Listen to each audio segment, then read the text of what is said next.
Welcome to This Week in Destiny Drama. So this is a new show where I ask, what is the Destiny community angry about this week? Well, because there's always something. Well, today I'm going to get into the time gating of the Brave Arsenal weapons, plus also the Luna's Howl changes and the drama surrounding which weapons are coming back with Into the Light. So we're going to get into all of that and more on This Week in Destiny Drama.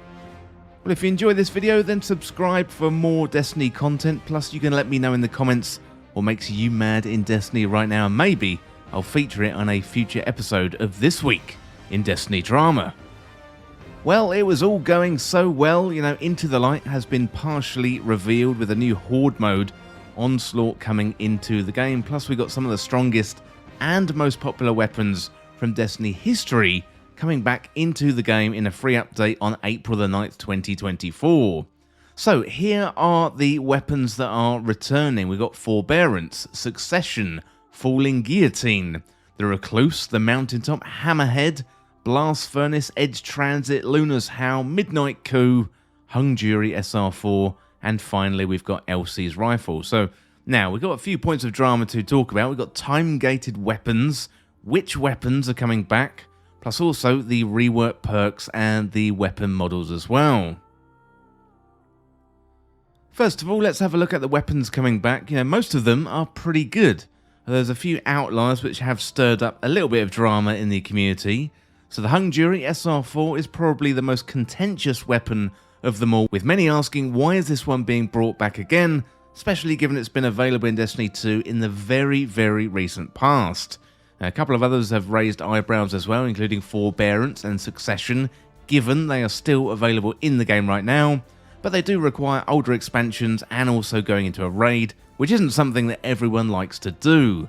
Elsie's Rifle also raised a few questions, although I think this one is a nice nod back to Destiny 1. Well, many people took to Twitter to put forward the case for other weapons coming back, including Frostbolt and My Name is Bife with alternative weapons, including Conspirator, Oxygen SR3, No Feelings, and Patron of Lost Causes. I also saw others bringing up Perfect Paradox, that is Saint 14's shotgun, and the original Black Hammer would have been really, really good as well. I've got a feeling we're going to be seeing a craftable Whisper of the Worm in the next few weeks, so that probably wouldn't have made much sense. The thing with bringing back a collection of the best quote-unquote weapons is always going to be subjective. Everyone is going to have a difference of opinion. Largely, I think Bungie got this right. The Recluse, the Mountaintop Hammerhead, Blast Furnace, Luna's Howl, all very good choices. Edge Transit, not really sure about that one. And Hung Jury, they're probably the biggest question marks for me. But let me know in the comments what weapons you would have preferred to see. Well, one of the good weapons there that I listed was Luna's Howl, and that brings us to another little bit of Destiny drama this week.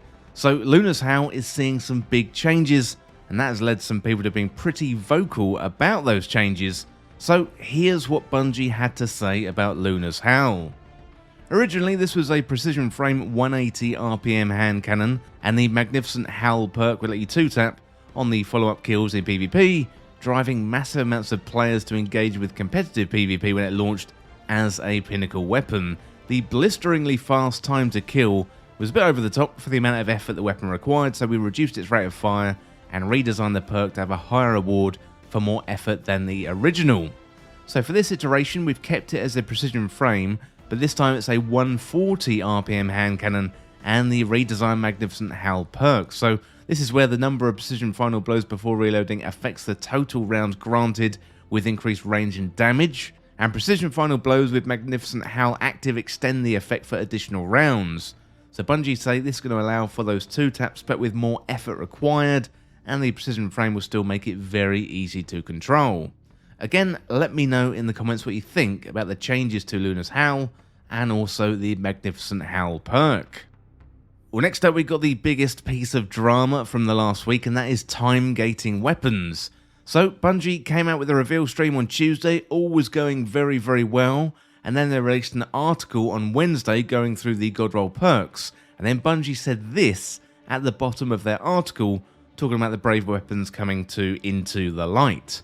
So Bungie says half of these weapons are going to be available starting April the 9th, including the Recluse, Hung Jury SR4, Succession, Edge Transit, Elsie's Rifle, and the Falling Guillotine. The remainder will unlock one at a time each week through to the week of May the 21st. The Brave Arsenal weapons will continue to drop from Onslaught after the final shape, but the limited edition variants won't be available after June the 3rd, so go and get them while you can. Well, this has been a huge bombshell in the Destiny 2 community, so we've seen a huge outpouring of anger and backlash against Bungie. We've got 6 weapons releasing on April the 9th, and then, one is going to release each week until June the 3rd, when the limited edition weapons are going away. So I've got some reaction here from Reddit from some Guardians. Exactly this was supposed to bring back the hype and player attention.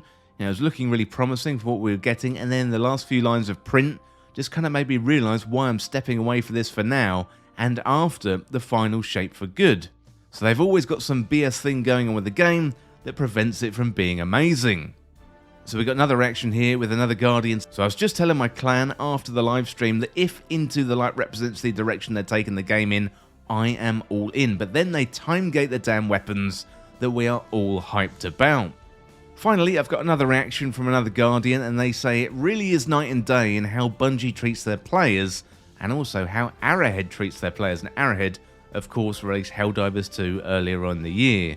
I mean, I've been playing Helldivers 2, and the fact that you can get super credits by just playing the game and unlocking war bonds, basically the battle passes for currency that I can earn, is amazing. I never have to fear about time gating, as well as the war bond will always be there for me to unlock in the future. There is absolutely no FOMO. No matter how much I love Destiny 2's gameplay, map design and raids, the constant costs and time gating made me quit. And Paul Tassi just released an article on this, and he goes into a little bit more detail. So Paul says this is annoying for 2 reasons. First, well, just why? Why do this? I know the answer, it's engagement. They want people to have a reason to log in every week and get some new weapon to chase, as opposed to grinding them all out from the start, but it doesn't make it any less annoying. And I think it can have the opposite effect, as if you were hyped for a specific weapon or 2, you might just not show up at all until those weapons arrive. Everyone figured they'd be dropping on day 1, as it was never implied otherwise. The second problem is what Bungie is doing with its limited edition shiny variants. A unique look for the weapon that's going to drop rarely and have 4 perk options. The ideal is getting one of these with multiple god roll perks attached.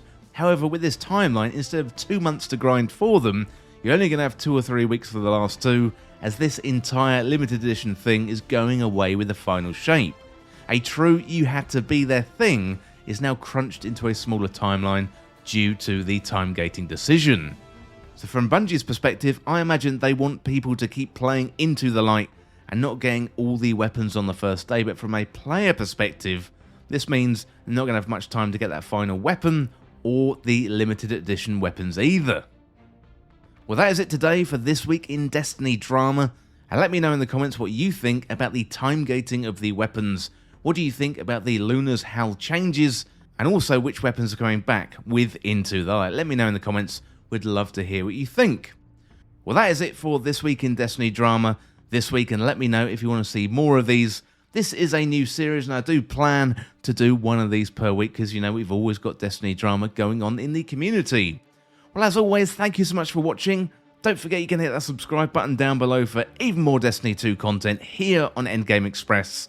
You can also hit that like button and that share button too. It would really help us out here on the channel. Well, thanks again, and I will see you very soon.